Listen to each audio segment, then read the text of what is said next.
Welcome to Our Thoughts Tonight. Join us as we chat in a mellow mood about music, philosophy, psychology, and anything else that will come to mind. Enjoy! Our Thoughts Tonight. Our Thoughts Tonight. We are here, full panel tonight again. Sean is here. Hello. Ashok is here. Hello, greetings. Zach is here. Yellow. And Bailey is here, but she will join us in just a moment. It's a full crew, extended. Extended crew, yeah. Full plus The one. fullest crew. Right. Yeah. All we need is Is this the most people we've had on the show? This is yeah. Yeah, I think so. And as always, I'm your host, Alex Trebek. So Sean's gonna read. Well, let's get the topic in, I would say. Oh To yeah, get some oh yeah. context. Okay, yes. Yeah, so our thoughts tonight. Amateur. We've hit this before, and basically the main topic we have today is the internet and the pros, the cons, the nature, basically its role in the modern day and its thing about it. But before we get into Crucium Sanctum, Sean has something to say about the pros and cons of the web. So let's hear it. Yeah, so I'm doing the introduction tonight, and I will admit firsthand that I don't own a cell phone and have no plans to buy one, unlike other members of the panel here. Right? As I speak, Zach is on his phone. So one might think this makes me a Luddite of the first order. By extension, one might include I find little of value on the web and numerous outlets of social media. But one would surmise wrongly. Social media has a number of flaws. Various sites administrators of social media have shown utter disregard for people's privacy by the free handling of sharing of personal information. It has also belittled the term friend by allowing us to make friends with complete strangers with the click of a button instead of developing friendships over many years. One might observe how social media has transformed many into incredible egoists on top of that. Many teachers might agree also that the web has led to the general shrinking of true thinking among students. The web all too often reduces complex situations to a simplistic paragraph, mistakes opinions for analysis, and spreads false news and hate-mongering. Educationally, it has led to many students losing the ability to carry a thesis through more than a few pages. One student even told me that Thomas Paine's Common Sense bewildered her, a work by Paine who wrote it with a specific intention of making his points comprehensible to any literate person in the original 13 colonies. So one could easily reach the conclusion that the worldwide spread of the web, and especially social media, has brought about a worldwide shrinking of the human mind. But one should not jump to conclusions. Tonight, we'll talk about the pros and cons of the web, going through them partly categorically, but in our own free fashion, as always. All right. So that was awesome, by the way. Yeah, that's great. As always, Crucium Sanctum. As always. Our Thoughts Tonight.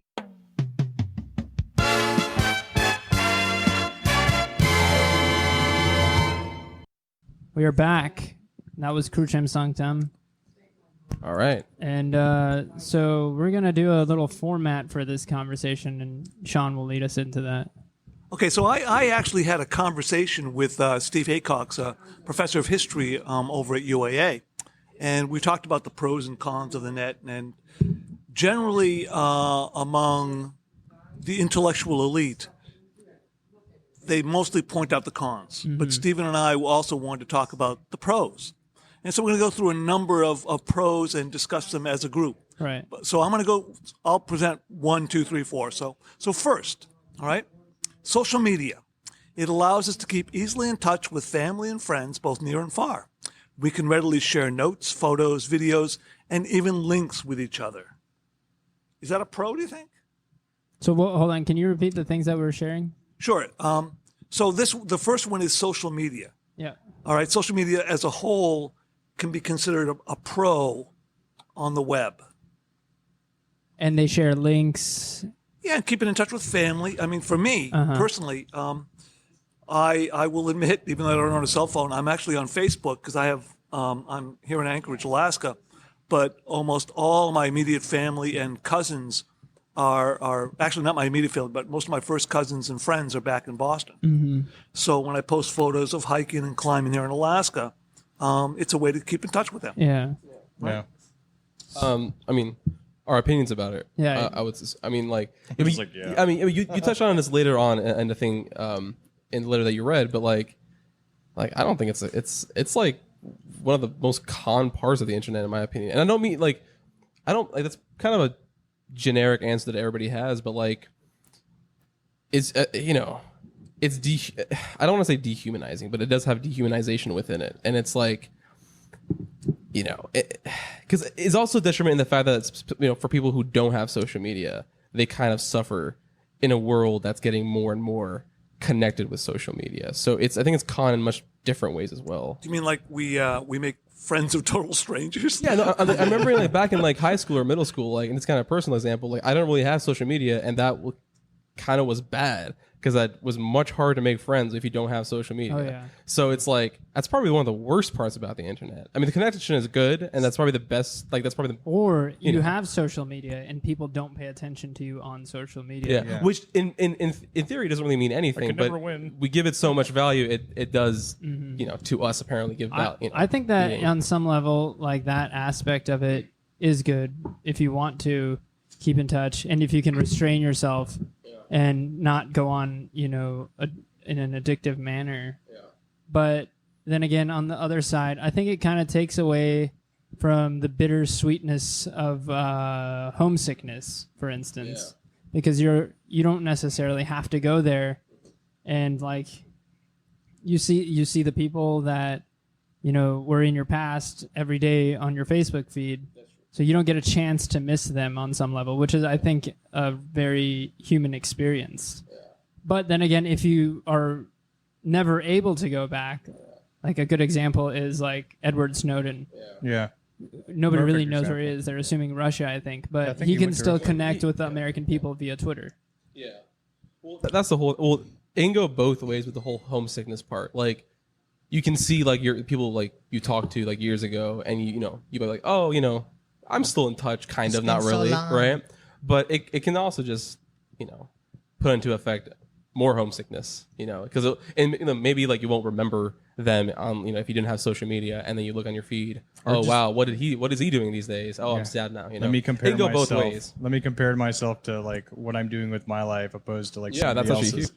Or you can use social media like Facebook or Snapchat or Instagram or et cetera, just to distract yourself, from whatever currently is going on in your life, whether it be good or not.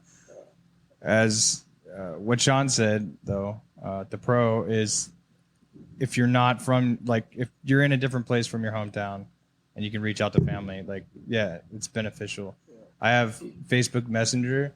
I used to have everything, like Snapchat, Instagram, Facebook, all the things. But it became like mind-numbing to me. I'd find myself on there for no reason whatsoever, just except for scrolling endlessly. Yeah. When I'm like, I could inform myself and do something more productive with my life, like play guitar, or hang out with my kid. I don't know. That's what I did in like high school. Is like everybody would scour through their stuff, and I would just be on Wikipedia. And then then I would always get like fake friend requests from people, and that's how you get hacked, man. That's how you get your credit cards jacked. Which has happened to me multiple times too. Okay. Whoa. Yeah. Okay. Well, it has. That's the only pro. It has both pluses and minuses. More minuses than pluses. Well, it depends on the individual. Yeah. I have a guess so. cousin Elizabeth who's got leukemia, and so she's wheelchair ridden. And the only real way I can contact or keep in touch with her is just me sending her pictures, and I know she looks at them every time I post a picture of Alaska. But on the other hand, there are people who are actually totally obsessed with how many likes they get for every post they make. Yeah. And they either go into like states of incredible depression. It sends dopamine to your brain like immediately. Yeah, I don't. Well, as soon as you hear that notification, it doesn't even matter what it is. It doesn't matter if it's what social media it is. It's like as soon as you hear that ding, it's just like whoop. Does it make a noise? I never heard a noise on my computer. Maybe I don't know. Maybe.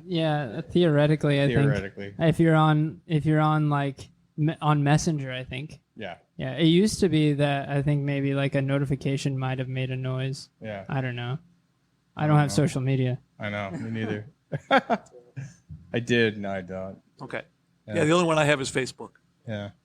But that's for a good reason though. I like to think so. Yeah, I think so. It's a fine line. Yeah. I mean, it probably just depends on how much you really delve into social media. Like, not to get too personal, but like ever since my parents have been like somewhat getting on social media, it's actually been pretty good. Like Your parents have been like getting on very social lightly media? just Facebook, right? Like that's actually, and it's actually That's been interesting. It's been good. They're connected with old friends and whatnot, Yeah, right? yeah. But like the further you delve into it, and this mostly goes with like, you know, people who pretty much grew up That with is social so media. unexpected of your parents. It was kind of a surprise. not in a move. bad way, but like Yeah. your parents just don't seem like the Yeah, it was social out of media nowhere type. in a sense, but it was good. But they're not like delving just like really deep into it, right? And in a certain sense, the whole stereotype of like, oh, Microdosing in you know, Facebook. parents using Facebook, that whole like stereotype or Yeah. whatever, it's actually kind of a good thing compared to Yeah. like because they don't really get the cons that we do. I feel like. Yeah. You get like peace of mind. You're like, oh, it's quiet in here. Yeah, because Okay. for that point, it's primarily communication. Yeah. If you're using it lightly, but for a lot of other people, it's like I think we're gonna go into like the egoism that comes with it, and you mentioned the whole dopamine. It's just like it's just exciting, and it's just like a whole new experience, and it's just I want to welcome Bailey to the panel. I just heard the magic words parents on social media. And I just had to share my story of my parents, which is that a random like woman commented on my dad's Facebook wall one time, and my mom, thinking it was funny, was like, "Hey, should I be worried?" Oh my But god. it just didn't land well because it was social media and they're like old people. Oh my god. And so everyone just thought they were weird, I'm sure. I definitely did as their child. I was like, you poor souls. So, should we move on to the next Sure. con? Is it now? Or you just basically did pros and cons for that was this. supposed to be a pro, but I think we kind of Yeah, we can do both as each one passes, Sure, right? sure. Okay. Yeah. Right? And this next one is actually ripe for both. Second, it can serve as a platform for political activism. For instance, well, there are pros and cons of this because Yeah, there is. it was used for Black Lives Matter. Yeah. It was used for Arab Spring. It was also used for Obama's election. It was also used for Trump's election. Right? and ISIS. it's like And ISIS. no, I'm serious though. Like Guy. no, but Is that what you said? Yeah. yeah, I mean at that point it's just neutral because if it's just a medium for people to use things, and that the actual fall in that lies in with the organization skills and the And actual conspiracy theories. people. Oh yeah, actually that's Conspiracy huge. theories, though, aren't real politics. But you can talk about hate groups that support Yeah. political, right? Well, I the guess thing it is, ties in. the thing is, the problem is it gets political with how Yeah. popular it gets sometimes. Yeah. But yeah, it's not essentially political. But like, yeah, Okay. but it's mostly neutral in my opinion, and that aspect of it, because like you can't really do it. I mean, that's going to exist with or without the internet, and it's kind of like I was thinking, like any other neutral medium, it's not really going to have an. If it wasn't on social media, it would be on a different form of the internet, like a website, for instance, or via email. Or smoke Yeah. signals. Or a On dot what? gov Smoke signals, website. Pony Express. Yeah. There's somehow it would get out. I mean, inevitably. I think it's actually the one thing you can take away from it is that now it's not just the newspapers who can heavily influence. It's anybody that can get a following. If it was, Calling it DIY journalism or something like that. Like, it's do your own media to a certain extent. Like, we create our own Yeah. basis of social media. Murat, you should talk about at some point. It sounds like Ishik has something to say, but the server I've been creating because it's like on topic. I'll mention that. Yeah, okay. I'll mention it right now. Actually, you should tell us about it. Called the Organizers Union. The Organizers Union for Intersectional Justice. It's a Discord group. So what's intersectional justice, if I can ask for a definition? It's intended to be a really broad umbrella of different levels of ways that people can be marginalized just through like their position in the world. So by calling the Organizers Union for Intersectional Justice and like all causes related to, I hope to encompass like issues of class, issues of like employment status and ability and gender and race and just the many different issues we see people being disproportionately treated because of. So I'm pretty excited about it, and it comes to mind when we talk about this topic. And it wouldn't be possible without the net, would it?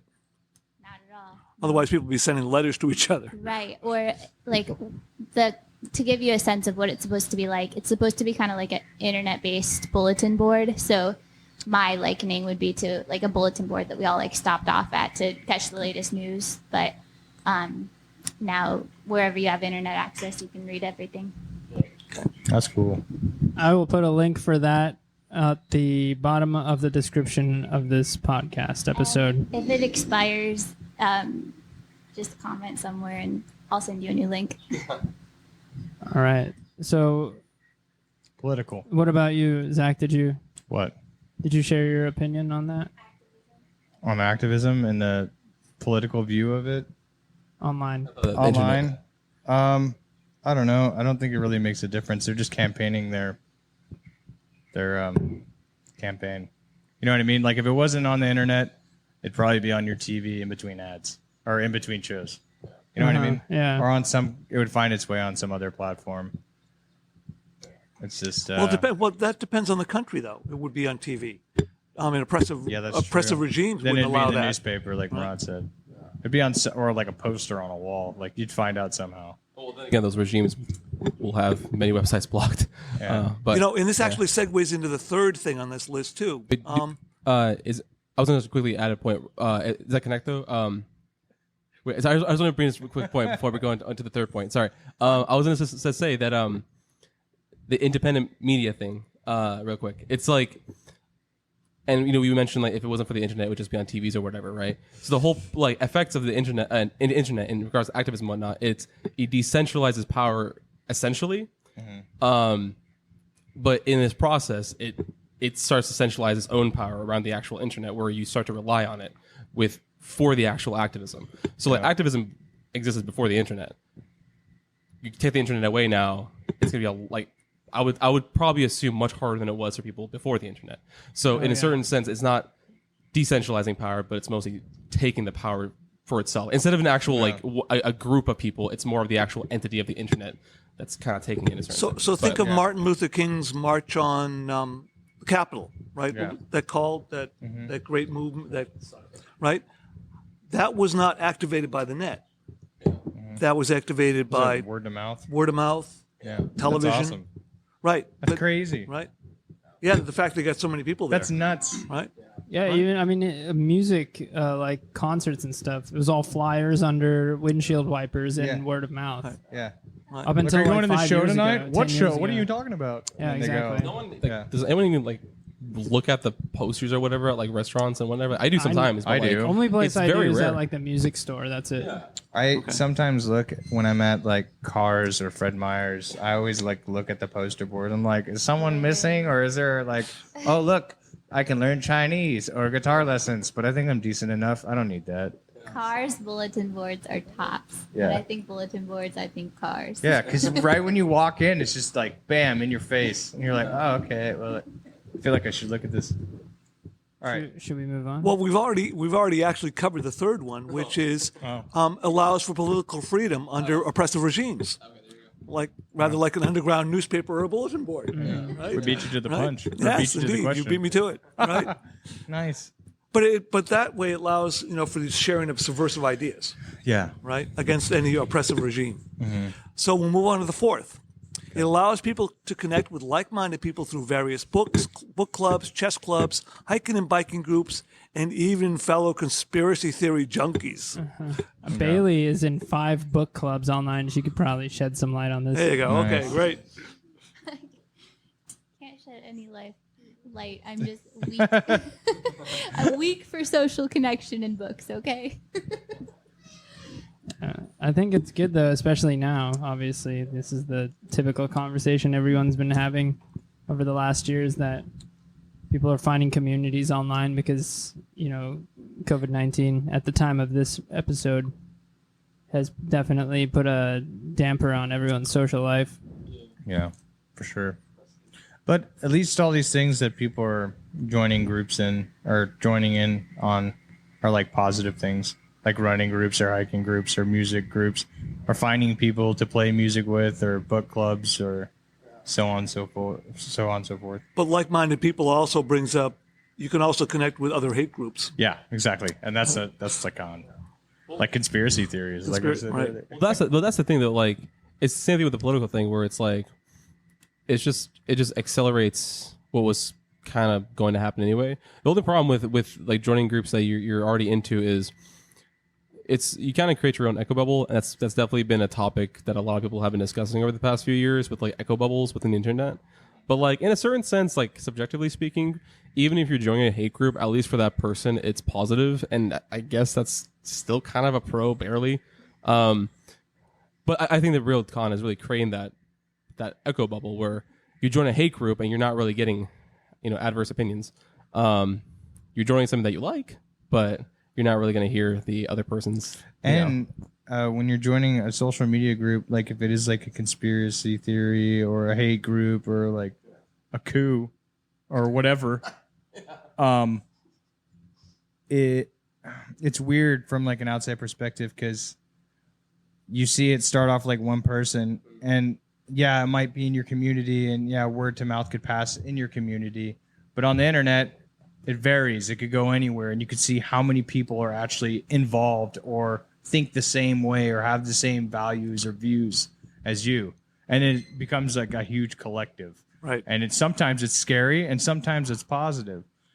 But it's really weird. So I'll confess, I'm a card-carrying member of the Flat Earthers.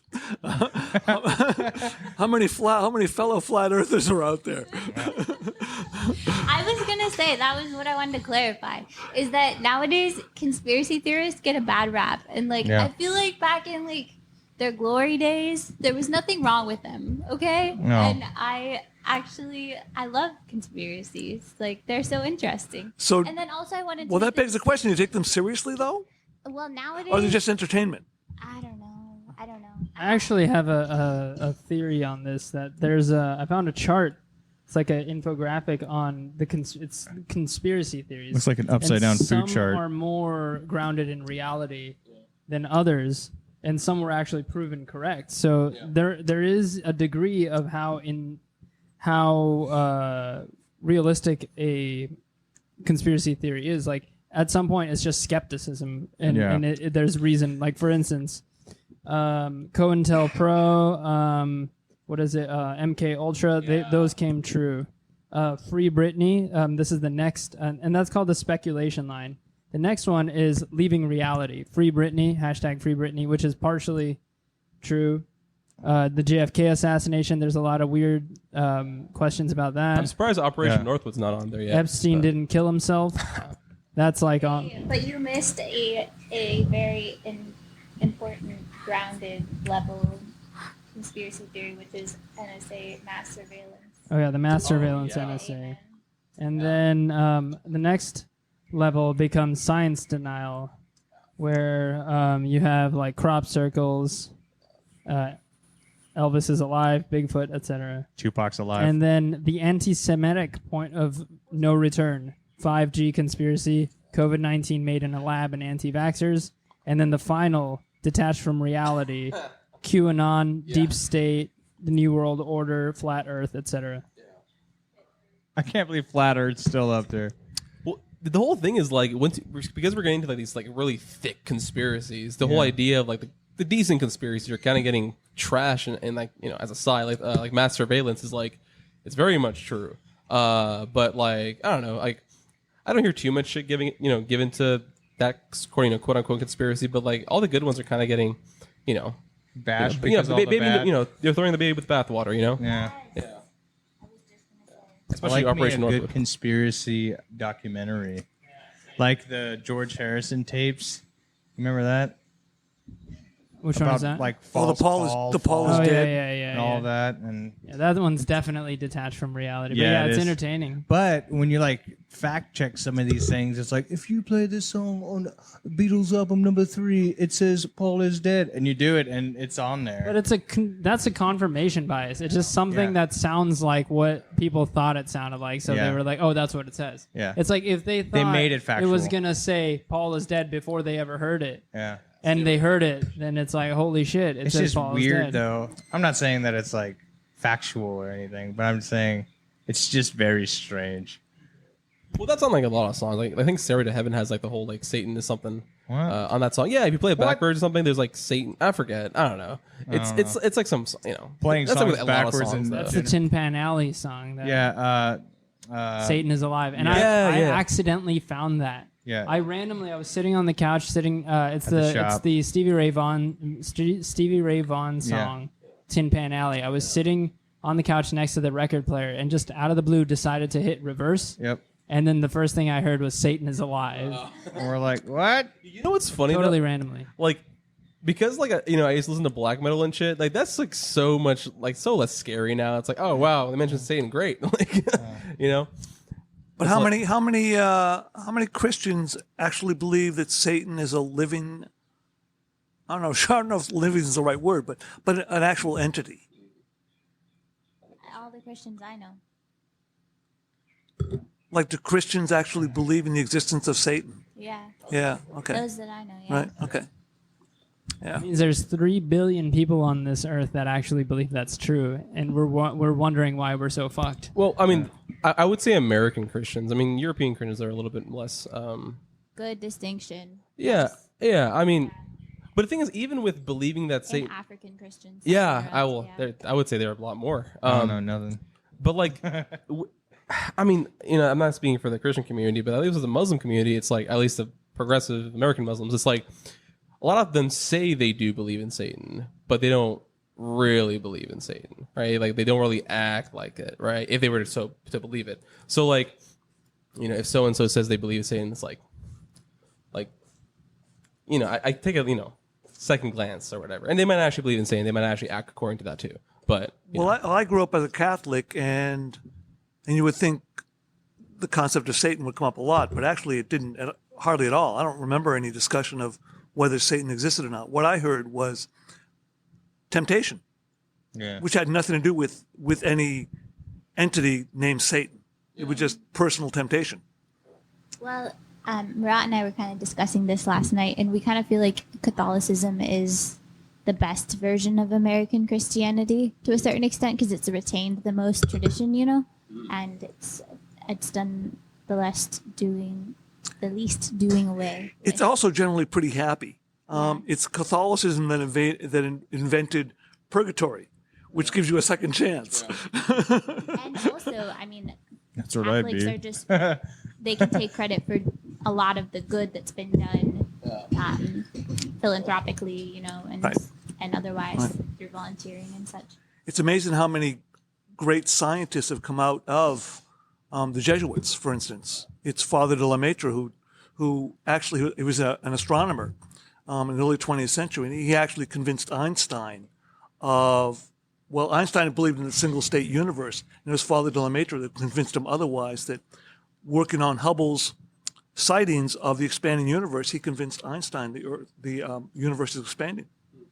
And he's just one example of many. Consider Mendel, the 18th century monk, who gave us our concept of genetics. Yeah, that's cool. Right? And some Jesuits were actually very active, especially in Mexico, a handful were very active against the way the Spaniards brutally treated the native. who was that one bishop? He had that famous thing against slavery. I think it was also B or something. I don't know. He had a famous letter or document like bashing slavery, but I don't know what his name was. I don't know. Wait, what? I'm just looking at Zach. He's holding his wine and his microphone, and he's just Which hanging one? out. Either hand. It's like that time you were telling me about. You were at that Sting concert and you had 2 margaritas and Oh yeah, and I rolled my ankle down the stairs. Oh, and I felt so bad because my right margarita dumped down the stairwell and it landed on this lady. And I was like, sorry. And it was 3 floors down, but it landed right on her. And then my cousin-in-law or something like that at the time helped me. And then I walked back into Sting with a margarita and a half. Zach, the two-fisted podcaster. Yeah. I don't know. Wine So and they call me on the amplification. That's all you need. Yeah. You got to lubricate those brain cells. everyone also, you should listen to Bailey's podcast, the Wad Wad Pod. That's WWAD space POD. Thank you for Sick pronouncing fun. it. I always wondered that. What would I always wondered wondered that too. I mostly just wrote it for a lot of years, but WAD stands for why we are doing what we are doing. Why we are doing what we are doing. Similar mindset of like Diddy wah diddy. questioning. So pretty sick. we should. We have one. Do we have another? We could actually go on for like 5 or 6 more, but you like go to the next one? Okay, yeah. Well, I just they want to went do one hours. more, and then we What? should go to our first piece. Okay. We got pieces selected. What's that? We got pieces selected, right? Or do I've we- got one. I don't know about you. I'll think of something for the Okay. next one. Like musical selections? Yeah. Ooh. And you? Do you have a poem, or you were going to read something? I have actually not a poem, but something that you might find pretty interesting. But we'll go to the 5th one. Okay. Okay. And this is, I think, we can all agree it's relatively positive. It allows for the dissemination of many more ideas through lectures, podcasts, ta-da, and online journals. All right, let's admit right away that many of these online venues don't have to undergo the editorial scrutiny that a book or magazine must pass under. But if one uses some discernment, one can learn a lot from various sources on the net. Yes? No? Yes. Absolutely a pro. Yeah. I completely agree. Yeah. I've learned so many things on the internet. Just on YouTube alone. Yeah, just on YouTube alone. That's what I meant.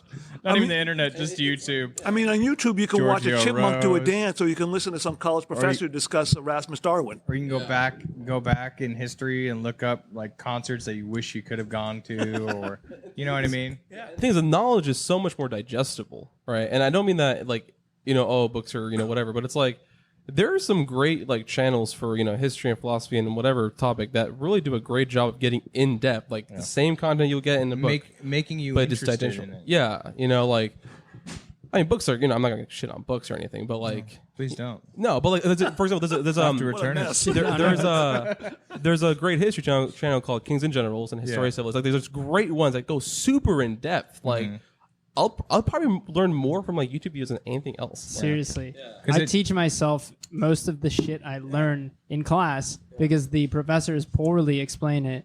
I have to go on YouTube and do it. And that's partially because everything is online at the moment. So would you say that YouTube, if you use discernment, YouTube or just the net in general, can serve as a valid substitute for a library? I think so. I mean, Online at least library. temporarily. Well, there are online libraries. You can get lots of books on. No, I know, but Yeah. I mean like online, the internet's library, not A speaking library. speaking video Yeah. library. I where think you at can the learn many moment- things of all things. I mean, in terms of it as actually being a source, maybe it's not that great because it's like there's still You can't like use room it as for. a source on your paper, can you?